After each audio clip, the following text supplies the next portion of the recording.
Buenos días, buenas tardes y buenas noches. Le damos la bienvenida a un nuevo episodio de Socio Podcast, el podcast de la carrera de Sociología de la UBA. Mi nombre es Alejandro. Yo soy Emilce y hoy vamos a conversar sobre el sistema de recuperación de residuos en Cava, una de las experiencias más interesantes de reciclado que atraviesa la política pública, la organización urbana y la economía popular, donde el gobierno de la ciudad articula con las cooperativas de recuperadores. Es interesante pensar en la forma en la cual nos vinculamos con los residuos que generamos día a día en nuestros hogares y sobre todo en la importancia de incorporar una cultura de reciclado dentro de ese vínculo, ya que todo esto repercute en nuestra forma de consumo y en cómo interactuamos con el medio ambiente. Para dimensionar este fenómeno, pensemos que para el 2020 en Argentina el promedio de generación de residuos urbanos rondaba el 1,4 kg per cápita, o sea, 49.300 toneladas por día, lo que lleva a 18.000 millones de toneladas anuales. Un montón de basura.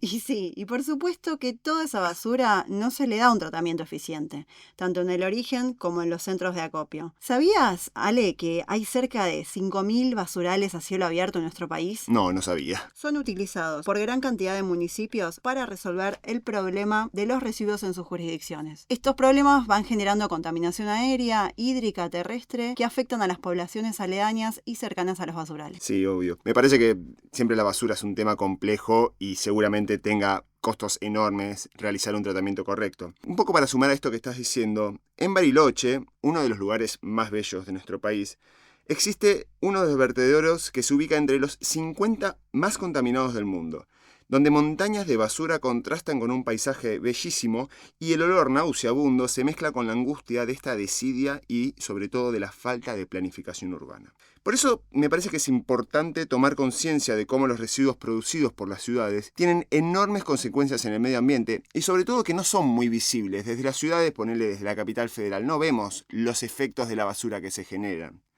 Y es un problema, sobre todo cuando pensamos en el desarrollo urbano, porque afecta al suelo, el aire, el agua y en especial a la salud pública. Comprender las leyes nos permiten entender la forma en que se aborda esta cuestión desde el punto de vista de la política. En nuestro país, por ejemplo, en el año 2004 se promulgó la Ley de Gestión de Residuos Domiciliarios y el objetivo era establecer los presupuestos mínimos para la gestión integral de residuos y una forma de coordinar a nivel nacional estándares para su correcto tratamiento. La coordinación y la articulación del Estado Nacional con las provincias y los municipios siempre es un desafío que obstaculiza las políticas públicas. Sí, y te llevo un poco más para atrás. En el año 1978, durante la dictadura militar, por decreto, se definió una política que iba en un sentido un poco contrario, bastante contrario. Se centraliza el tratamiento de los residuos, a través de este decreto, dentro de lo que es la Coordinadora Ecológica Área Metropolitana Sociedad del Estado, más conocida como CEAMSE. El CEAM se rige dentro de lo que es la zona del AMBA, el área metropolitana de Buenos Aires. Y dentro de este decreto se prohíbe expresamente la quema, el depósito y hasta la recuperación informal de materiales. Y literalmente el decreto establece que se prohíbe el cirujeo. O sea, ¿era un modelo de gestión que prohibía el trabajo de recuperación considerándolo ilegal? Exactamente, Emilce.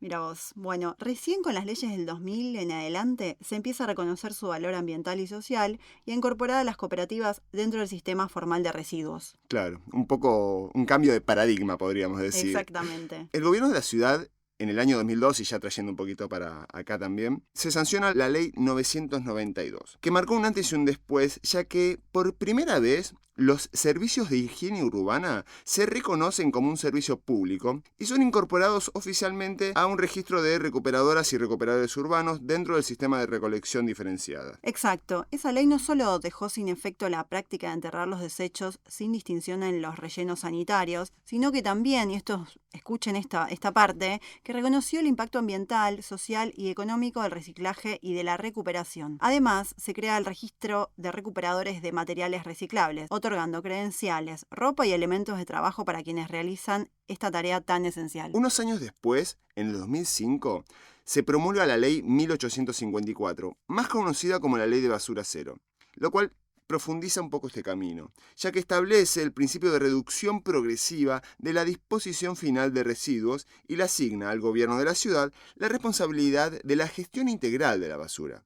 Y dentro de esta misma ley se incluyen programas de educación permanente sobre separación, reciclaje y compostaje directamente con la comunidad. Hoy en día, esas cooperativas no solo recolectan materiales reciclables, sino que también generan empleo, fortalecen la economía social y promueven nuevas formas de habitar los barrios y los espacios públicos. Exactamente. Y en este episodio vamos a conocer una de esas experiencias de cerca. Vamos a conversar con Alejandro Gianni, sociólogo e integrante de la Cooperativa de Recuperadores Urbanos del Oeste, más conocida como RUO. Esta cooperativa fue fundada en el 2008 y trabaja dentro de los barrios de Caballito y Flores. Claro, junto a sus compañeros y compañeras transformaron espacios en desuso y crearon un pequeño ecoparque con una laguna en el pleno corazón de Caballito. Sin dudas, una historia que muestra cómo el trabajo colectivo y la organización pueden cambiar la ciudad desde lo más cotidiano. Así que vamos a dar paso a la entrevista con Alejandro. Bueno, Alejandro, bienvenido. Un gusto tenerte acá con nosotros. Es un placer. Nada, ¿alguna vez habías hecho un podcast en tu vida? Sí. Tenemos en la COPE, Ajá. arrancó un programita que tenemos, Locos por el Reciclaje se llama, Bien, que arrancó podcast y ahora lo hacemos tipo de streaming. bien. ¿Y tienen redes sociales? ¿Tipo tienen Instagram y eso? Sí. Qué piola. Sí. Che, y ya que mencionás a la cooperativa, para ir introduciendo un poquito en el tema, ¿en qué contexto surge y por qué nace la idea de una cooperativa de recuperadores? Mirá, nosotros somos hijos del 2001. Entonces lo que nosotros fuimos viviendo fue toda la fase final de los 90, todo el armado de las organizaciones piqueteras, Ujú. el origen de los movimientos sociales, los cortes de calle como forma de protesta. Protagonizamos el 2001, estuvimos en la calle con los compañeros tratando de que de la Rúa se fuera como se fue, y después continuamos tratando de generar un proceso popular en Argentina. En ese marco, en Capital Federal, uno de los fenómenos urbanos más grandes que se fue construyendo por la pobreza y el desempleo, fueron el de los cartoneros. Ujú. Y ahí nos sentimos conmovidos con varios compañeros más a decir, bueno, ¿cómo ayudamos a darle una respuesta a esta necesidad, a este problema? En ese momento los compañeros venían en los trenes con hijos, vivían, o sea, un grado de cosa social perversa, donde la policía los reprimía, el gobierno de la ciudad, bueno, todavía estaba Ibarra, pero el gobierno los ignoraba, salían miles de pibes, que nosotros llegamos a contar hasta 20.000 cartoneros. Ajá. eh, Dentro de la ciudad, dentro de digamos. la ciudad, y había políticas represivas, Claro. o sea, solamente. Entonces nosotros veníamos toda la experiencia, habíamos conocido a Delía, habíamos conocido al Derete, entonces habíamos estado participando de todo eso, habíamos conocido a Milagro Salas. Entonces dijimos, bueno, ¿qué podemos hacer por esto? Y ahí empezamos a armar las primeras ideas de cooperativa. Por ejemplo, RUO, las primeras ideas fueron, ellos venían en tren por vagón, Sí. entonces, y cada vagón era una ciudad del conurbano. Merlo, Moreno, Paso del Rey, Padua. Entonces decíamos, bueno, organicémoslo por vagones, porque también era por el lugar donde vivían. Claro. Bueno, hicimos varias elecciones, no nos salieron bien, y seguimos laburando con un grupo que se fue armando, empezamos a armar con ese grupo una olla popular. ¿Y de cuánta gente era ese grupo? Al principio eran, no sé, pensá que en ese tren venían más de 4.000 compañeros. Ajá. Y ya se juntaban, porque el RUO está cerca de la estación de Caballito. Claro, y ya se juntaban en ese mismo predio a hacer las ollas. No, era cerca de la estación de Caballito, en la propia estación, Bien. y después de 11 a Villaluro. Y íbamos y charlamos con ellos en la estación, y hablábamos, y discutíamos. ¿Y ellos ya tenían la idea de una cooperativa o fue una idea que ustedes les comentaron? Lo que vos pensás que en ese momento había fábricas tomadas, el cooperativismo era como un principio de solución organizacional. La cooperativa en realidad es como un sello que aloja la experiencia. Claro. Tiene contradicciones. Nosotros muchas veces discutíamos que bueno, que por la lógica de trabajo del cartonero, la cooperativa tampoco es la forma legal mejor de alojar estas experiencias. Claro. ¿Qué sé yo? En Francia hay empresas sociales. Ajá. Entonces, bueno, sería otra forma. Pasa que tienen mucho menos impuestos, que tienen formas organizativas distintas. Claro. En la Argentina lo único que existe es el cooperativismo, y es lo que nos permitió legalmente empezar a armar el primer grupo más legalmente para después seguir laburando. ¿Y hoy en día cuánta gente trabaja? Hoy, específicamente en RUA hay más de 1000 compañeros. O sea, formalizados, lo que nosotros llamamos formalizados, son 950, 40 y pico. ¿Y qué significa formalizar? Que tienen algunos beneficios que logramos peleando con el gobierno de la ciudad. Beneficios como... Por ejemplo, la ropa de trabajo, logística, bolsones, un incentivo económico, Ajá. bono de fin de año. O sea, y el incentivo económico se complementa con su trabajo Su diario de trabajo recolección de diario, residuos. sí, sí. Perfecto. ¿Y de qué zona son estas personas? Vienen del oeste, o sea, Merlo, Moreno, Pado, Paso del Rey, y después, bueno, tenemos algunos que vienen de Quilmes, después con los años fue como complejizándose, pero el grueso viene de la zona oeste, por eso se llama Recuperador Urbano del Oeste, fuimos re originales. Bien, bueno, se escucha. ¿Y qué se recicla? ¿Y qué cantidades están manejando? Mirá, se recicla todo, o sea, vamos, se recupera todo. O sea, el cartonero es un eslabón más en una cadena. Los recicladores lo que hacen es, los recuperadores ambientales, lo que hacen es recuperan. Es el eslabón donde saca de la basura, del residuo, lo reciclable. Y en ese marco sacamos todo lo que se puede y todo lo que hay mercado. Porque, por ejemplo, telgopor. Podríamos juntar, no juntamos porque no hay mercado. Y eso se pierde, digamos. Eso sí, vuelve al SEAMSE. Claro, Se va al SEAMSE a entierro. claro. Ahí nosotros decimos siempre que el que haya recuperación de residuos es medio un milagro, ¿no? Porque se combinaron entre una necesidad de empresas que trabajan con distintos materiales. Por ejemplo, en la Argentina, el material que tenía precio y estabilidad era el cartón y el papel, los celulósicos, digamos. Sí. Y ahora el plástico viene sosteniéndose también. Pero estas empresas que importaban empiezan a conseguirlo a la celulosa mucho más barato en el país, entonces le empiezan a comprar el cartonero, los desempleados empiezan a ver que eso era una posibilidad de trabajo y empiezan a salir más. Sí, sí. O sea, como estrategia de supervivencia que después termina siendo un sustento de claro, la vida. claro, y en Capital lo que nosotros logramos, a diferencia de otros lugares del país, es armar un sistema. A partir de la 992 y la 1854, y ahora con los pliegos de licitación, logramos armar un sistema. Y se dio toda una pelea fuerte y los residuos en la ciudad se separan en dos, en húmedos y en secos. Claro. Los húmedos están las empresas privadas que van al SEAMSE, los secos son los recuperadores, las 12 cooperativas que revalorizan esto que para que no se entierre. Y con respecto a esta red de las 12 cooperativas, o sea, el gobierno de la ciudad articula con las cooperativas y entiendo que se distribuyen los territorios de las comunas, donde cada cooperativa tiene como su comuna de trabajo, ¿no? ¿Es correcto? Claro, vos pensás que este es un sistema no deseado para el gobierno de la ciudad. Fue todo pelea, porque lo que pasó es, fuimos armando cooperativas. No sé, ponerle el MTE armó, es una sola cooperativa que armó en varios lados. Nosotros veníamos de otra experiencia con la CTA, armamos 3, el Recuperador Urbano del Oeste, Madrecera y Cartonero del Sur. ¿Y dónde las armamos? Donde trabajan los compañeros, se armaron donde trabajan todos los días ellos. Claro. Entonces así se fue armando el territorio. Ahora el gobierno de la ciudad, por ejemplo, las últimas peleas dicen quieren circunscribir a las cooperativas a un solo territorio.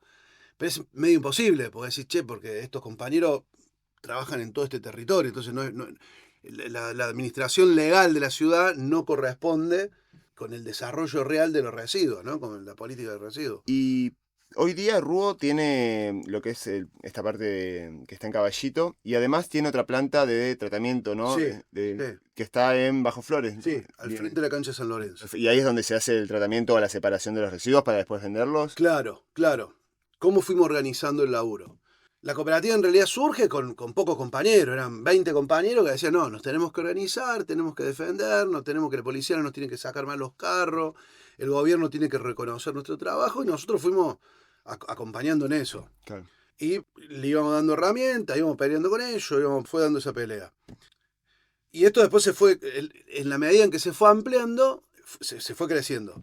Uno de los hitos fundamentales fue que ahí en Hanner y Varela, el gobierno de la ciudad había armado una planta piloto y había puesto una cooperativa que se había fundido. ¿En qué año estamos hablando, perdón? 2007, 2008. Perfecto. Se había fundido la cooperativa. Y había quedado, esta planta había quedado medio entre manos de Barras de San Lorenzo, medio olvidada, ¿viste? Una cosa media... En ese gris. Entonces Entonces nosotros decíamos, necesitamos un lugar para que el cartonero no se lleve más las cosas a la provincia, porque imagínate, el laburo del compañero era, trabajaba todo el día, subía todo lo que podía al carro, y eso se lo llevaba a la casa, se tomaba el tren, caminaba 30 cuadras, porque los recuperadores viven en las periferias, Claro. no en el centro Moreno. Se llevaba su carrito y guardaba durante una semana el material en el patio de la casa. Sí. Y después lo vendían individualmente. Pasaba un camión por el barrio y le iba comprando los lotes. Claro. Si esa semana llovía, le valía la mitad del material. Sí, qué esfuerzo físico aparte, porque también está trabajando abajo el sol, abajo la lluvia, abajo el frío, del calor. Y después iba a la casa, lo enfardaban con sunchos, con telas que conseguían en el barrio. Eso era rata, eso era arañas, eran O mosquitos. sea, hasta incluso también pérdida de mercadería, porque se pierde el estado del cartón y no lo puedes vender. Sí, por eso te digo, llovía, la semana que llovía se morían porque Claro. le pagaban la mitad de lo que habían juntado. Entonces ahí lo que nosotros decíamos, bueno, ¿cómo hacemos la comercialización colectiva? Porque al mismo tiempo están los intermediarios. Gente, o sea, que la ve, pone un depósito, un depositero, lo ponía, le compraba al cartonero, lo vendía, en el medio se hacía una diferencia. Mm. En esa diferencia que le hacía es plata que perdía el cartonero. Sí, Entonces, que podría haberla ganado, claro. claro, bueno, entonces lo que nosotros decíamos, bueno, ¿cómo llegamos a la papelera sin los intermediarios? Entonces, bueno, se abrió esta posibilidad, esta planta, y la ocupamos. Okay. Una vez que la tomamos, eso fue un salto cualitativo, porque a partir de ahí se sumaron un montón de compañeros más, porque ya les convenía vender todo junto el material a un muy mejor precio y no llevárselo a la casa, venderlo todos los días, tener ya la plata con un sistema fiable de peso. Claro. Etcétera, etcétera. O sea que ustedes cortaron esos intermediarios y le venden directamente desde la cooperativa los materiales que recuperan a las empresas que compran esto. Claro. Bien. ¿Y qué talleres y actividades se dan dentro del espacio Ruo? Ruo se fue organizando con el tiempo. Entonces hay toda una pata que piensa la comercialización, cómo vender mejor todos los materiales que se juntan. ¿Qué materiales se podrían juntar que no se están juntando para poder vender? ¿Qué sé yo? Y bueno, ahí aparecieron los RAEs, aparecieron las pilas, aparecieron un montón de... fuimos explorando distintos materiales que se juntan y que tienen precio de mercado. No sabes qué sé yo, las plaquetas de las computadoras, el vidrio, la chatarra, se fueron agregando al papel, al cartón y al plástico un montón de elementos más. Eso es toda una faceta que se va pensando, que se va explorando, que va viendo, a ver dónde hay mercado y hay empresas que por tiempos te compran el plástico agrumado, entonces compramos una agrumadora para que valorizar un poquito más, etc. Y después hay toda una pata social en la cooperativa. Y ahí donde está el predio que charlábamos de Yerbal. El predio de Yerbal es como un centro social de la cooperativa, de transferencia y social, de las dos cosas, porque nos sirvió para que el compañero, si tenía que llevar el material a Varela, junta mucho menos, porque necesitamos más logística. Al llevarlo a Yerbal, puede juntar, llevar, salir de nuevo, tiene otra posibilidad. Y en un momento fue una guardería de carros, entonces en vez de llevarse los carros a la provincia, también los dejaban acá, entonces él venía directamente a trabajar y no tenía que salir con el carro de la casa, bla, bla, bla. Claro. Y la pandemia nos potenció para subir la apuesta. Al principio era más que nada un lugar donde de encuentro, de escucha, de guardería de carros, si había pibes, a veces ayudábamos con los pibes, y se empezó a hacer la terminación de la primaria y la terminación de la secundaria, lo que llamamos la escuelita. O sea que hoy día funciona una escuela dentro de las instalaciones. Sí. Este año se graduaron 7 compañeros. 3 de primaria y 4 de secundaria. Y al mismo tiempo empezamos a abrirlo a la comunidad. Hay vecinos que van a estudiar, porque logramos, en acuerdo ahí con una escuela, una forma de estudio un poco más flexible que le permita los horarios, es todo online. Claro, eso nos interesaba, cómo es el vínculo con los vecinos y las vecinas. Yerbal, en la pandemia, que se paró todas las actividades, nos dio tiempo y dijimos, ¿qué podemos hacer? Tenemos que acercar la cooperativa a los vecinos. Y ahí se acercaron varios compañeros muy locos, uno Gustavo Liza, que él es ambientalista, creo que es ingeniero ambiental, ¿viste? Y dijimos, armemos como un corredor biológico. ¿Y qué es eso? Mirá, entonces dijimos, bueno, el reciclado, ¿sí? Es volver a meter en un ciclo nuevo a los residuos. Claro. ¿Por qué? Porque es materia prima. ¿La materia prima qué es? Son elementos de la naturaleza. Uno de los beneficios más grandes que tiene el recuperador ambiental es que ayuda a que haya menos extractivismo. ¿Por qué? Porque en vez de talar un árbol, reutilizamos cientos de miles de kilos de residuos. Papel, de celulosa. Sí, sobre todo pensando que si no fuese por ese trabajo, ese material no se Se recuperaría. entierra. Perdón, y voy a subir una pregunta a lo que consultaba Milce. ¿Todos los residuos que se recuperan dentro de las cooperativas son residuos domiciliarios o hay también residuos que generan empresas? ¿O las empresas tienen una recolección aparte de todo el sistema? Hay 3 sistemas de recolección. Uno es el puerta a puerta, que se llama. Es el cartonero que va, toca timbre, saca los elementos. Otro es grandes generadores. Es otro sistema que tenemos nosotros 6 camiones en los barrios, en las zonas que nosotros tenemos ganadas por licitación. Empresa, fábrica, supermercado, lo que haya, le pasamos a recolectar todo ese material reciclable, que va desde madera, mueble, papel, Sí, palete usado, lo que sea. film de embalaje. Sí, todo eso. Entonces, pero como tienen grandes volúmenes, el cartonero no puede, entonces hay camiones que hacen ese recorrido todos los días. Y el tercero son las campanas verdes. Que las campanas verdes el vecino tira y eso nos llega directamente al Centro Verde de Varela. Con el sistema de recolección diferenciado de la ciudad. Claro, entonces bueno, y son los 3 sistemas por los cuales llega el material reciclable a la COPE. Claro. Y ahí reducimos para mandar al SEAMSE. Y ustedes tienen un ecoparque con una laguna. Bueno, lo que estamos hablando entonces decía, bueno, armemos un corredor. ¿Qué es un corredor biológico? Mirá, restauremos este pedazo que era una cementera. ¿Sí? Ahí se hacía cemento, se hacían todas herramientas para el tren, bla, bla, bla. Restauremos este terreno que está dejado y abandonado por la ciudad. ¿Qué es restauremos? Es volvamos a su ciclo originario a un pedazo de terreno de la ciudad de Buenos Aires. ¿Qué era la ciudad? Un gran humedal. Entonces dijimos, armamos un humedal. Que el corredor biológico sea un humedal en el cual los vecinos puedan participar. Entonces, pues nosotros habíamos pensado, armemos canchita de fútbol, armemos una plaza para que vengan los pibes.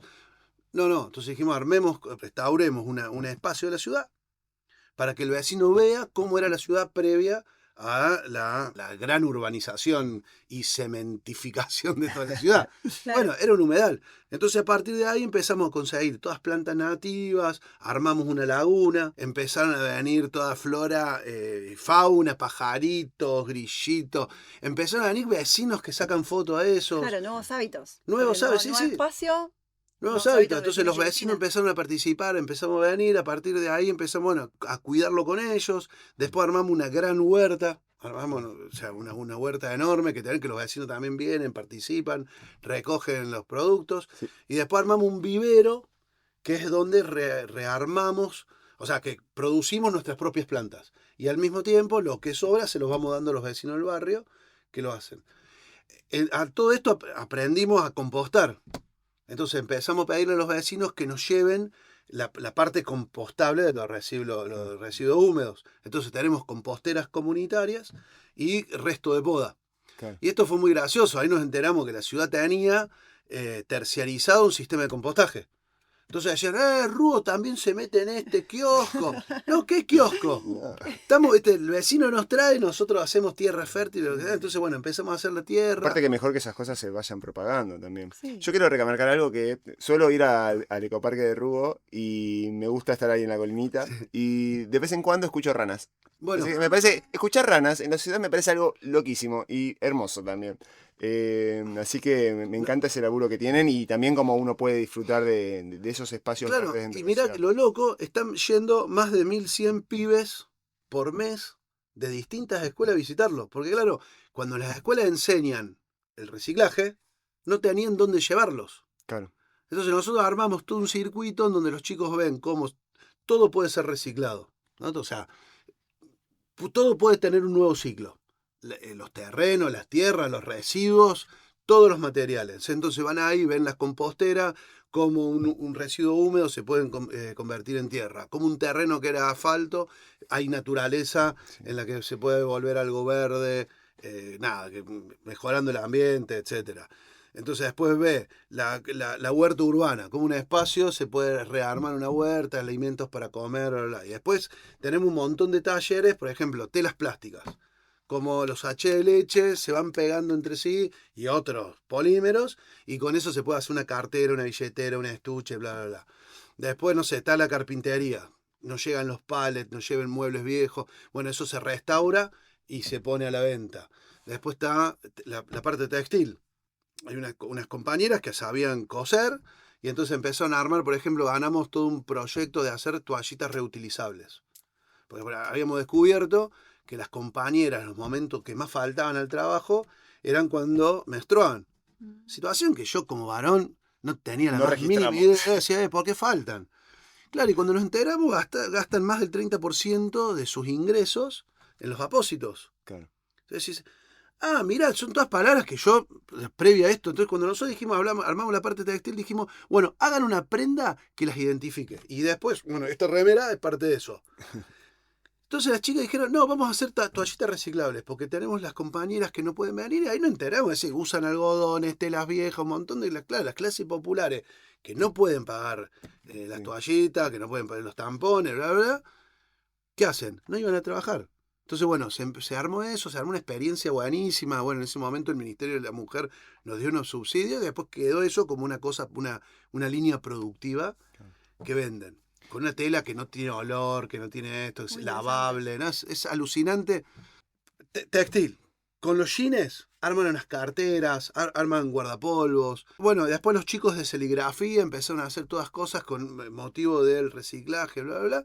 Bueno, se armó toda una línea productiva que es una entrada más para estos compañeros, que salieron de cartonear, aprendieron un oficio y ahora trabajan. Qué importante esto que trajiste de las escuelas, yendo a conocer la experiencia, donde se recicla, donde hay un contacto con los espacios verdes y con lo que eran originalmente las humedades dentro de nuestro país, de nuestro territorio. Sobre todo porque proviene de la propia comunidad, ¿no? Desde la comunidad organizada que logra conseguir estos lugares y que logra sostener y llevar adelante un proyecto como este. Y esto que comentabas, ¿no? Un poco del concepto de la economía circular, ¿no? Que también se necesitan este tipo de actores para este eslabón de la gran cadena productiva que tenemos que transformar, porque la lógica de producir, tirar y desechar no funciona, porque tiene impactos tremendos en el medio ambiente. Y ahí a mí me gusta pensar, ¿no? La economía circular a veces no es para no discutir el capitalismo. Claro. Y su mirada del extractivismo, ¿no? Como el capitalismo produce todo y produce la mercancía. ¿Sí? Llámese computadora, celular, heladera. Y en esa mercancía nadie ve el residuo, Claro. que es lo que trabajan los compañeros. Sobre todo por la distancia que hay, ¿no? En los grandes centros urbanos, de yo tiro la basura en la bolsita y con suerte, si tengo un tacho verde en la cuadra, lo tiro en el tacho verde y si no, lo tiro todo a la misma, la yerba, el papel y el plástico, todo al mismo bolsón. Y las personas no tienen conciencia de lo que pasa después. Digo, eso también es algo real.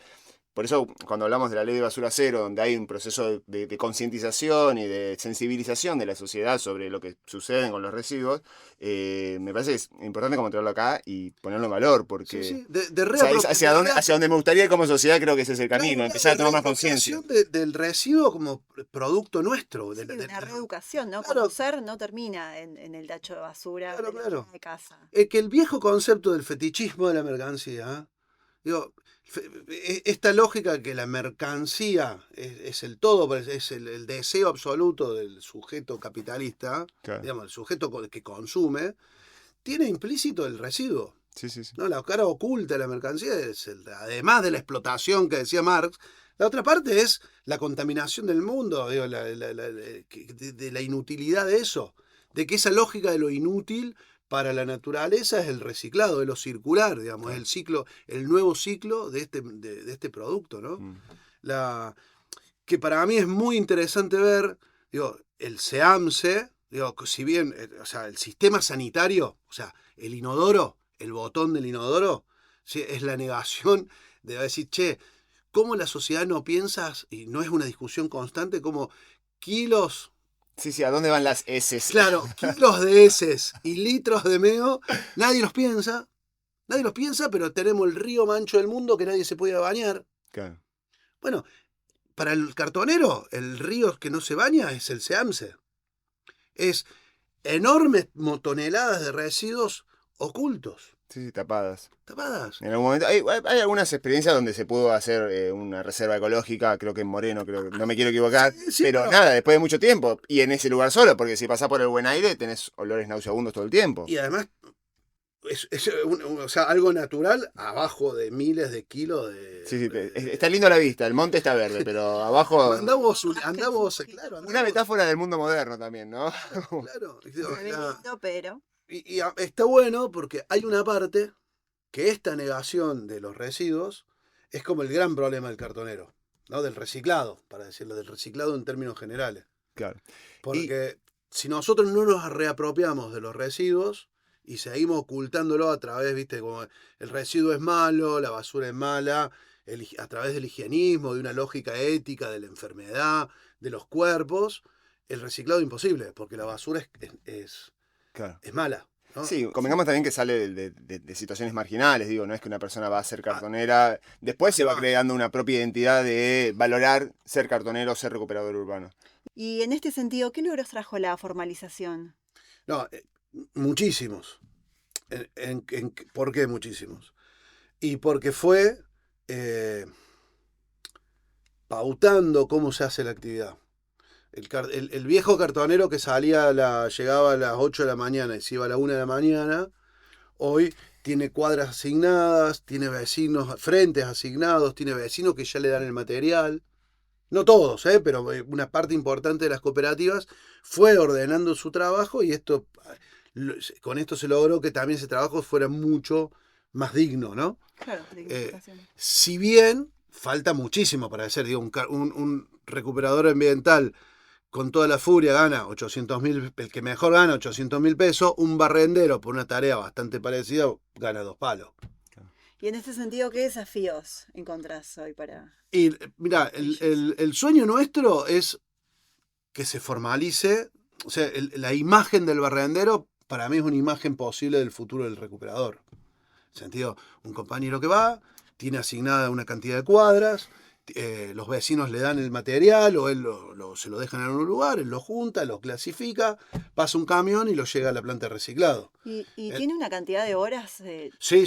Límite que... Por ejemplo, tenemos dos modalidades de trabajo. El recuperador ambiental que está en calle, ese compañero trabaja obligatoriamente 4 horas los 5 días a la semana.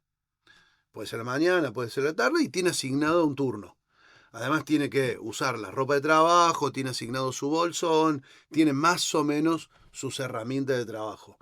Esto siempre está en disputa con el gobierno de la ciudad porque nunca termina de financiar al sistema. Entonces vos encontrás que te da la ropa de invierno en verano, la de verano en invierno. Por ejemplo, ahora en las fiestas que los compañeros laburan el doble para tener una moneda más para la Navidad de Año Nuevo, no hay bolsones.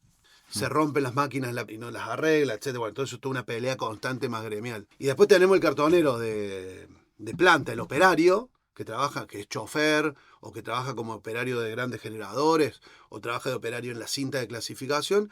Ese compañero ya trabaja entre 6 y 8 horas, ya dentro de un lugar, y bueno, también tiene toda su herramienta de trabajo. Te hago una consulta, ya que hablas esto de la logística, de los camiones y demás, pensando un poco en la articulación que también mencionamos con el gobierno de la ciudad, ¿cómo consiguen estos camiones para moverse? ¿Se los da el gobierno? ¿Son de la cooperativa? ¿Están en comodato? ¿La ropa de trabajo? También lo mismo. ¿Cómo funciona eso? Cuando se discute la 1854, los pliegos de licitación, igual que los pliegos de licitación de lo húmedo, contienen adentro toda la forma de cómo se trabaja. O sea, se formalizó, o sea, esto está todo escrito y aprobado por ley, digamos. Los residuos en todo el país se hace cargo del Estado. ¿Sí? Entonces, nosotros lo que logramos en Capital es sacar lo húmedo de lo seco y que el Estado financie lo seco como lo húmedo. ¿Cuál es el problema? Que el 94% del financiamiento va para el entierro y el 6% va solamente para lo seco. Entonces, por ejemplo, nos dan la misma cantidad de plata que para cambiar veredas. Claro. ¿Sí? Estamos hablando de millones de pesos que lo pone solamente para el entierro, para llevar a enterrar y no para reciclar. Esa plata está siempre en disputa. Entonces, con esto nosotros, qué sé yo, ahora por ejemplo, la flota de camiones ahora está vieja, ya tiene más de 6 años, que habría que cambiarla a cero. No sé qué está cambiando. Entonces, ¿qué hace el gobierno? Terciariza. Al terciarizar gasta plata que tendría que invertir en ropa, en bolsón, en otro tipo de arreglo de maquinaria, en alquiler de camiones. ¿Por qué? Será un negociado, un acuerdo con alguna empresa. Vaya uno a saber. Uno hoy tiene toda la sospecha de qué pasa y se desfinancia lo otro. Entonces, al principio los camiones nos los daban en comodato, ahora no. Hoy está la Federación de Capital, que tiene un grado de autonomía, que nos juntamos las 12 cooperativas y bueno, hay discusiones que tenemos colectivas y otras individuales. Claro. Entonces, Sí, sí. y ahí se van sacando, como diciendo, che, necesitamos más camiones, necesitamos que arregles esto, necesitamos... Sí, es como una negociación constante y que por eso también es necesaria una buena articulación interna entre las cooperativas como para plantear las cosas con más fuerza. Sí. Y últimamente en las redes sociales, en los noticieros y demás, veo mucho como el accionar de la policía contra la recuperación urbana, contra la gente que está con los carros en la calle. Hay una tensión en el uso del espacio público con estas cuestiones y sobre todo pienso en la parte céntrica de la ciudad, pero también me traigo a colación, no sé, el cambio que hubo en los tachos de basura para el sistema antivandálico para que la gente no recoja la basura, los materiales recuperables desde la basura. ¿Qué sucede con eso? ¿Y cómo lo viven desde la cooperativa, desde la suya y en general, ¿no? También. No, yo creo que mi ley viene a tratar de meter un consenso conservador nuevamente, en donde los pobres desaparezcan del espacio público. Claro. Y Macri- dentro del gobierno de la ciudad, donde Claro, está, y Macri en la ciudad claro. se sube a esa, pero porque es una cuestión de clase, Sí, sí, sí. ¿no? Es una cuestión donde... De afines, digamos. Sí, claro, de interés común, en donde la política es la represiva. Claro. Al punto de que estos 2 años fueron 2 años donde se desfinanció fuertemente todo el sistema reciclado. Claro. Y lo que se resiste, porque hemos resistido. De hecho, tuvimos toda una pelea que terminó en una huelga de hambre, que quisieron sacarle todos los colectivos con los que los compañeros venían de las barriadas Claro. a trabajar a Capital. Bueno, logramos que eso se transforme en un viático. Claro. Pero a partir de una huelga de hambre, se metió la iglesia, se metió la justicia, un amparo, la ganamos y tuvieron que negociar. Si no, los compañeros tenían que perder el 30% de su salario en venir a trabajar a la ciudad. Sí, es un desgaste tremendo mantener esas luchas y que todo el tiempo como que de golpe te levantás a la mañana y tenés algo nuevo que te están sacando. Es como, no, che, pero nosotros lo usamos esto. Bueno, por ejemplo, el cartonero que está en el sistema, que no es lo mismo del independiente. Claro. El que está en el sistema prácticamente no usa carro, sino que usa unas carretas que tienen 4 ruedas abajo y que eso le permite arrastrar el bolsón sin hacer tanta fuerza. Vos pensás, un bolsón lleno es de entre 80 y 120 kilos. Es un montón. Depende de qué meten adentro. Entonces, para no arrastrar el bolsón, que tiene 2 problemas de arrastrar el bolsón. Una, que un bolsón que se arrastra dura 15 días. Sí. Cuando digo 15 días, 15 días. Menos Después, incluso. claro, se defonda todo. Si hace mucho calor seguramente sea menos. Claro. Y por otro lado, el varón, un varón todos los días 100 kilos, te cuesta, ¿no? Tenés que llevarlo de una esquina a la otra, son 4 o 5 cuadras que tienen que estar arrastrando. A la intemperie. Siempre remarco lo de la intemperie. A la intemperie, sin baño, sin esto. Bueno, sin baño, claro. Bueno, ahí, sí, porque hay un montón de cosas que uno se olvida desde la oficina y el compañero llega y no tiene baño. Sí, desde las oficinas de la cual se programan las políticas públicas que después afectan a las personas que están en la calle, ¿no? Y ahora prohibieron hasta el uso de carreta, porque a los vecinos le parece que hace mucho ruido, da una imagen fea. No quieren que clasifiquen en la calle. Vos decís, si no clasifico en la calle, ¿dónde clasifico?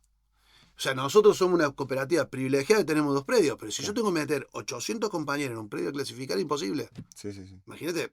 800 más los bolsones. Claro. No, bueno, entonces, todos los tiempos. De hecho, este año nos metieron multa, la ganamos en la justicia.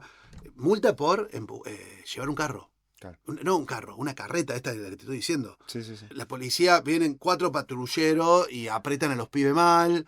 Terminamos yendo una banda a defender a los compañeros. Los vecinos contentos porque hay seguridad. Algunos, otros, la verdad. Participan Participan. al ecoparque y disfrutan. No, pero además hoy la solidaridad es muy grande. Yo digo, es para pensar la sociedad de Buenos Aires, porque la experiencia nuestra es, tenemos vecinos que han defendido cartoneros. En esto que te digo, nosotros estamos en la sede, hasta que nos avisan, a veces estamos media hora para llegar y hay 5 vecinos diciéndole no le tocan el bolsón al compañero. Claro.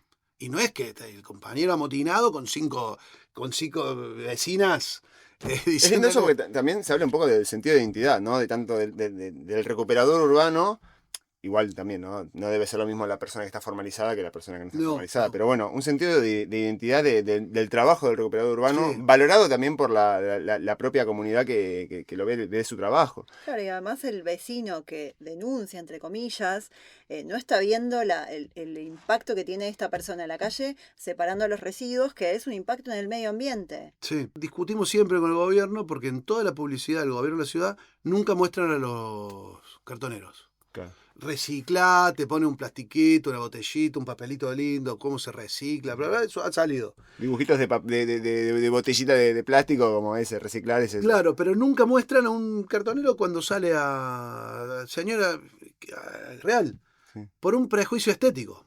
Nosotros, nuestra experiencia en la calle, cuando el vecino ve que tiene sentido reciclar porque el material que él separa va a algún lado, es solidario.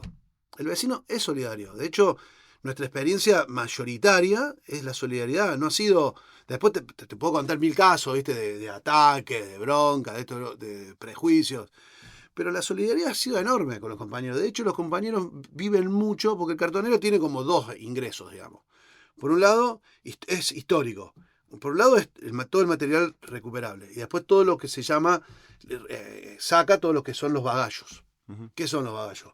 El juguete, la ropa, el utensilio, el electrodoméstico, la heladera que el vecino cambió, pero que anda y se la regala, el termotanque.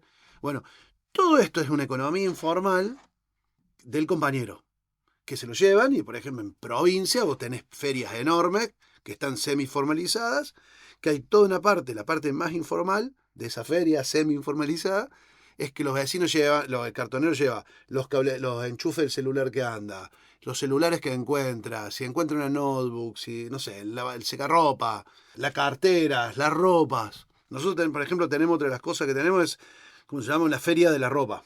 Ajá. Que vamos juntando todo lo que los compañeros dan, lo que no usan, y una vez por mes van e intercambian. Qué viola eso. Montón, pero un montón. Un montón, al punto que ya lo abrimos, hay gente del barrio humilde que va y se lleva ropa. Ahora se le puso un valor chiquito. Pero Simbólico, digamos. Claro, porque las chicas de costura la arreglan.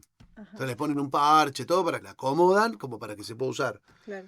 Y vos decís, y eso se arma con la solidaridad de los vecinos que salen, esperan y le dan al cartonero la bolsa o la zapatilla vieja o lo que sea. Claro, y también porque se observa que hay una necesidad, Absolutamente. necesidad de ayudar. Sí, sí, en eso el porteño es solidario. Yo creo que el porteño no lo sabemos convocar a veces. Puede ser. No lo sabemos Sí. convocar. No, pero está bueno eso que traes porque también habla de la empatía que existe y que muchas veces queda invisibilizada porque la noticia siempre va a ser la mala noticia. Claro, Pero la que más se ve es la mala noticia, pero Claro. en el día a día la persona está laburando y recibe la solidaridad que también te permite mantener, porque es un laburo muy rudo. Sí, ¿viste? sí, el portero, o sea, el portero es un tipo, o sea, están los malos, pero están los muchísimos buenos. Claro. En donde Claro. lo espera el cartonero, le guarda el material, se lo da, che, hoy no voy mañana, bueno, che, hoy no vine yo, espérame. Y se Y pasan tal los vez eso no es noticia. Nunca, No es no, noticia no, que eso te nunca lo va a ser. ayude. Nunca. Estamos hablando en el corazón de los barrios mejores de la capital. Claro. Digo, Caballito, Flores, digo, los compañeros que trabajan en Belgrano, Núñez, Recoleta. Hay muchísima solidaridad. Y te hago una consulta un poco trayendo también a nuestra disciplina que es la sociología. ¿Cuáles son los aportes que haces vos como sociólogo dentro de la cooperativa y el trabajo con la comunidad? Uf. ¿Qué pregunta? Sé que es difícil, pero bueno, tratemos de armarla ahí con, Sí, con alguna sí. simplificación. No, a ver, yo digo, porque mi hija justo termina el secundario ahora Ajá. y va a estudiar sociología. Qué orgullo tu Qué hija. placer. Sí, sí, sí. Va a ser muy bienvenida. Yo traté de no condicionarle nada, pero terminó estudiando sociología. Entonces yo le digo siempre, hay como dos grandes ramas que son interesantes. Una de las que yo me sentí más parte, que era más del ensayismo, o de la sociología más militante, la sociología de estaño, diría Jaureche. Tratamos de muchos de los conceptos romperlos con la realidad. Claro. Entonces cuando yo te decía, bueno, el cooperativismo fue como el cascarón que nos permitió organizar, fue porque también fue toda una reflexión de cómo armar una industria con un sello que la armaron los anarquistas en el siglo XVIII. Claro. lo trajeron, que eran trabajadores conscientes, libres e iguales, bueno, Claro. esto no fue tan así. Y es más jerárquico, bueno, pero el cooperativismo fue un sello que nos alojó y lo aprendimos a usar. Y lo resignificaron Y- también a su experiencia. Claro, obvio. Sí, los recontra. Y después cada cooperativa, si vos le preguntás, lo usó de otra manera distinta. Manteniendo la esencia, ¿no? Que es la idea de cooperar. Sí. La idea de seres que se juntan para lograr un grado de mayor igualdad. Eso por un lado. Después, por otro lado, hay un montón de conceptos que trabajamos en la facultad o que fuimos aprendiendo, leyendo. Cultura organizacional. Yo me encontré ahora, qué sé yo, la planta que coordino, o que coordinamos con un grupo de compañeros, tiene 300 laburantes. Claro. Y 3 turnos, y miles de kilos, más de 1,5 millones de kilos por mes que pasan por ahí. Y bueno, tuvimos que aprender, bueno, cómo se arma un escalafón, roles, funciones, y todas esas cosas que yo odiaba de la sociología más estructuralista. Claro. ¿Viste? Sí, Bueno, sobre todo pienso, no sé, en la formalización, digo, a ver, hacer una presentación para ganar una licitación de gobierno de la ciudad por parte de la cooperativa también debe tener su presentarse complejidad. para ganar un subsidio. Claro. Presentar proyectos. Pero bueno, y también armar equipos. Y después, por ejemplo, ahora el grupo en el que yo estoy, el año que viene queríamos sacar, no llegamos este año, pero queremos sacar un libro que discutiendo un montón de estas cosas del mundo de Cartomundo, Mm. que es desde la problemática de una cooperativa, cómo enfrentamos los prejuicios sociales, la discusión de la organización popular, qué significa, Sí, y también la discusión del residuo, sí. de la basura, del concepto de reciclado. Sí, también una resignificación de lo que es el espacio público, digo, el poder trabajar dentro de la calle tranquilos, el poder, no sé, el espacio que recuperaron, el terreno que recuperaron, donde ahora hay un ecoparque donde los vecinos pueden pasar y disfrutar, donde los vecinos pueden ir y ver el trabajo que están haciendo. Tener los elementos de trabajo, tener Claro. una cantidad de horas. Sí. Estructurar la vida del reciclado. Sí. del reciclado. No, en eso la sociología es como una fuente alucinante de ideas, de conceptos. Digo, ¿Y qué le dirías que van. a una persona que está por empezar la carrera o los que ya están en como los primeros años? No, para mí la sociología es hermosa. Digo, yo estudié, casi no terminé filosofía porque no me daba para las dos al mismo tiempo. Ya había empezado. ¿Estudiaste antes o después filosofía? Después filosofía. Ah, perfecto. Pero me parece que la sociología tiene una cosa hermosa para que te abre la cabeza para pensar la sociedad, los sectores sociales, para permitirte atravesar por situaciones nuevas. Claro. Te da una flexibilidad que no te dan Sí. otro tipo de disciplina. Sí, que al momento de salir a la cancha también encontrás el sentido práctico de la sociología. Me sirve mucho haber estudiado esto porque me da un marco conceptual para hablar y llevar adelante. Yo apenas me recibí, sentía que me faltaba, qué sé yo, el psicólogo. Tiene una herramienta concreta que es el consultorio. Claro. El médico también. El sociólogo que tiene La calle, amigo. tiene la gente, el territorio, Sí. y te queda una cabeza enorme, con un montón de conceptos para ponerlos en juego y bueno, hacer algo nuevo de la sociología. Me parece que la sociología se recrea y en ese sentido, para mí, por eso pienso siempre en el ensayismo, que te saca los dogmatismos más academicistas, ¿viste? Bueno, estudiemos Foucault 1, 2, 3, 4, 5, los 5 ciclos. Que para mí Foucault, nada, como te puede decir Foucault, Marx, el que sea, Sí. Durkheim, Weber, digo, que la academia me parece que a veces se encorseta un poco, Sí. pero bueno, yo creo que la academia también te ayuda a pensar a los pensadores, también, Sí, que obvio. eso que si no, uno en la calle juega, se hace mucho, pero después también sin elementos, Claro, también... necesitas ese marco. Sí, sin ese marco. Sí. Después otra cosa me parece que la sociología ayuda mucho a entender contextos Ajá. sociales, te da una sensibilidad para la sensibilidad social, digo, la sensibilidad de los distintos contextos. Sí. Me parece que es muy rica en eso, cómo ubicarse, cómo dar elementos para que la gente tenga contexto, que muchas veces... Claro, te invita como a comprender más y a ver más allá de lo que estás viendo. Te rompe el pragmatismo. Tal Yo cual. creo que la política, la práctica concreta te hace muy pragmático, que el pragmatismo para lo cotidiano es muy rico, pero el pragmatismo termina siendo ideológico, digamos. Claro, y es también- más, termina siendo funcional el sistema el pragmatismo, porque vos decís, y bueno... No puedo pensar de otra forma Claro, hacia esto que estoy haciendo en el día a le ponen día. la plata a este, voy con este. Entender contextos también generás empatía, porque si vos no sabés qué está pasando, qué le pasa al otro, a una persona que trabaja en otro rubro, la empatía no se consigue con una maestría, con un posgrado. Absolutamente. Entonces, el conocer contextos, involucrarse y entender los vínculos sociales, relaciones sociales, o los modos de habitar o ser estar. No, seguro. Para mí en ese sentido la sociología tiene muchos elementos, tiene muchos disparadores, tiene conceptos que rompen mucho la mirada del sentido común. Claro. Y yo creo que hay que combatir contra el pragmático, porque el sistema te come. Y yo, por ejemplo, para nosotros sería muy fácil tener una mirada solamente gremial del cartonero. Bueno, que gane más, solamente gremial, que es una de las miradas que se lleva el 80% de nuestra vida, pero... Sí. Pero por otro lado, la pregunta es, ¿hacia dónde va este sistema? Claro. ¿El recuperador ambiental puede existir en el capitalismo con esta lógica extractiva o esta lógica que es solamente lineal? ¿Cómo enfrento la lógica lineal? O sea, la economía es lo que llamamos economía circular. Bueno, ideológicamente, ¿cómo la pensás? Porque si no, a veces es re lindo hablar de economía circular, pero es sacarla del mundo. Sí. ¿Y de qué forma crees que se podría fortalecer todo el circuito y el sistema de recuperación urbana dentro de la ciudad? ¿Qué crees que se necesita? Mira, nosotros hicimos este año con la Secretaría de Extensión, Ajá. con la Federación de Cartoneros, lo armé yo, por eso lo tengo presente. La Secretaría de Extensión de UBAS, sociales. Sí. Humberto Rodríguez y Yanina Lois. Hicimos, por ejemplo, un curso para recuperadores ambientales que dura un mes y lo certifica la UBA. Ajá. ¿Con qué idea? Es que ir teniendo escalones en esta formalización. Si bien hay una ley que dice el reconocimiento, bueno, ahora la facultad certifica y le da un título al cartonero que pasa por la facultad. Entonces estamos armando un sistema así permanente de capacitación que vaya certificando y que vaya legitimando al oficio.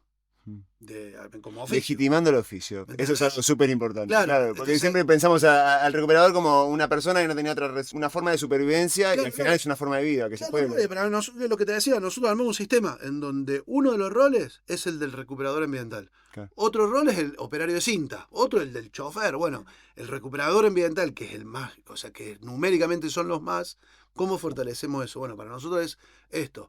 Que sea un oficio, que ese oficio esté reconocido por las instituciones educativas argentinas, que el compañero haga un esfuerzo. Por ejemplo, lo evaluamos al compañero. No solamente pasa por ahí y dice, pasar a probar. Ya cursé. No, Sí, es un práctico. Sí. Entonces, el compañero tiene una clase teórica y después va al práctico, que tiene un compañero que lo hace guía. Y que ese guía, si no sabe leer y escribir o le cuesta mucho leer y escribir, le toma la pregunta por WhatsApp o se la toma presencial. Pero entonces cada clase tiene su evaluación y con esa evaluación después junta las 4 y le damos el título. Y si no, no se lo damos, ¿eh? No es que... Sí. No. El látigo no es nada acá. Claro. Tiene que aprobarlo. Claro. ¿Por qué? Porque también eso hace que el compañero crea que eso tiene valor. Sí. Al punto, bueno, cuando hicimos 200 compañeros formamos. Vinieron las familias, lloramos todo, una cosa muy emocionante. El compañero se sintió reconocido por la UBA. Digo que a veces los que transitan estas instituciones lo naturalizan. Sí. Los que entramos y salimos a veces dicen, no, mirá, la facultad te está reconociendo, no un CFP en un barrio, digamos. Claro, sí. Bueno, para mí ese tipo de cosas son las que para mí tenemos que seguir construyendo herramientas que vayan formalizando el oficio, que ya nadie pueda decir, mira el cartonero que junta cartones. No, pará, tenés que saber qué es juntar y cómo. Claro. Que parece una tontera, que no lo es. No. A nosotros nos pasa, por ejemplo, que cuando ponemos balanceros. Balanceros son... De la cooperativa. Las personas que pesan. El cartonero junta y va a un lugar y pesa su material para decir, yo junté 100 kilos y eso a fin de mes hay que pagárselo. Claro. Cuando contratás a un balancero que no sabe el oficio, va a decir, cualquiera. No. Es cartón de primera, cartón de segunda, bueno, lo que es los distintos, el PET cristal, los polímeros, no sé, el PS. Clasificación, tipos de materiales. Claro. Hay que tener un determinado Sí, la chatearra, el vidrio, bueno, todo eso tiene un conocimiento que si vos no lo sabes, pero nosotros hemos puesto balanceros que no tienen ni idea y hemos mandado una macana terrible porque, claro, ¿viste? Hablando de pragmatismo, ¿no? Entonces, bueno, formalizar el oficio, que a veces parece esta tontera, no es una tontera. Y el cartonero, los compañeros que más ejercen el rol, los que laburan mejor, tienen su portero y se separan su cosa, le enseñan a los vecinos, bla, pero es interesantísimo. Cuando uno se mete en ese mundo más antropológicamente, dice, acá hay un saber en serio acumulado. Sí, sí. Sí, hay un oficio. Sí, nosotros creemos que sí, y es lo que, en perspectiva, nosotros creemos que hay que ir formalizando ese oficio. Nos gustaría que, si bien no hay que perder nunca la sensibilidad que generalmente caen, acá se cae. Sí. ¿Sí? Acá no se entra, nadie quiere ir a laburar de cartonero. Pero bueno, con el paso de tiempo y la formalización, el compañero que entre va a tener que aprender porque se mete en sistemas. De hecho, nosotros cuando le vendemos la papelera, si no está bien clasificado el cartón, te bajan la mitad del precio. Claro. Si vos mezclas, que generalmente vienen pedazos de cartón con nylon. Si esto no se clasifica, te bajan la mitad del precio mal. Claro. Sí. Con los que compran el plástico, si vos les mezclas el plástico, te bajan los precios. Ahí no hay changüí. No, porque ahí es mercado puro. Claro. Ahí las leyes de mercado se aplican a rajatabla. Bueno, la verdad que fue un placer tenerte acá, Ale, que nos hayas compartido tu experiencia. Creo que es importante poner palabras y también tomar conciencia de todo el trabajo que hay detrás de las cooperativas y del rol importante que cumplen dentro de este sistema capitalista moderno al momento de pensar nuevas formas de vincularnos con el medio ambiente, de pensar las ciudades. Y la verdad que la experiencia de Rubo me parece algo muy enriquecedor y nada, muy, muy contento de tenerte acá compartiéndola. Bueno, gracias a ustedes. Y está bueno esto de que podamos charlar estos temas sin prejuicio, ¿no? Como desnudándolo, poniéndolo sobre la mesa y ver que realmente son conocimientos populares que se fueron desarrollando y hay que darle valor. Bueno, la verdad que un gusto haber hablado con Alejandro, nos dejó reflexionando sobre muchas cosas, ¿no, Emilce? Sí, la verdad que hoy estuvo lleno de conceptos súper interesantes, por ejemplo, como economía circular, medio ambiente, reciclado. Sí. Y esta cuestión que mencionaba Alejandro de la cooperativa, de la redefinición del espacio público, ¿no? Sí. Y sobre todo también la importancia de contar con espacios verdes dentro de la ciudad. Creo que eso es algo muy valioso, sobre todo cuando pensamos en conceptos como la urbanización y la vida urbana. Contar con espacios verdes y con experiencias que valoren eso, creo que es algo súper importante. Sí, además del sentido que genera el sentido de identidad de la gente. Y algo no menor es el desafío de una correcta articulación institucional. Sí, sobre todo pensando en todos los problemas que tienen los recuperadores para hacer su trabajo diario. Y en este sentido que decías vos, ¿no? De la identidad de la gente, no solamente de la propia cooperativa, sino también del barrio donde se emplazan. Así que bueno, nos vamos con muchas preguntas, muchos conceptos y muy contentos de haber compartido un poco también la trayectoria de colegas de la sociología dentro de los ámbitos de las cooperativas. Me parece que es importante ponerlo en valor, conversar y también darles voz a esas personas. Así que bueno, desde Sopio Podcast les agradecemos que nos hayan acompañado. No dejen de seguirnos en nuestras redes sociales. Estamos en YouTube, Instagram y TikTok. Muy bien, TikTok, sí, no nos olvidemos de TikTok. Así que bueno, les deseamos un muy buen día. Muchas gracias por acompañarnos. Gracias, Ale. Hasta luego.